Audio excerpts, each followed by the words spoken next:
এটা কি পাপন মাছ কত করিয়া 5 টাকা করিয়া 10 টাকা 10 টাকা করিয়া একটা দেন। আর উপরে এগুলা কি স্টিলের থালি বাটি এডি হ্যাঁ এটা ছোট ছোট এই ছোট ছোট বড় বড় সারাদিন মাথার মধ্যে করে নিয়ে বেছেন, কষ্ট হয় না? হ্যাঁ ভাই কষ্টই তো।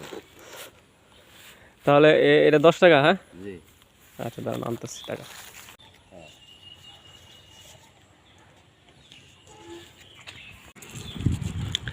এগুলো হলো পাপন ভাজা। হ্যালো গায়াস, আপনাদের এখানে এটা কী বলে কমেন্ট বক্সে জানিয়ে যাবেন। আমাদের গ্রামগঞ্জে এগুলো বিক্রি হয়, খাইতে অনেক ভালো।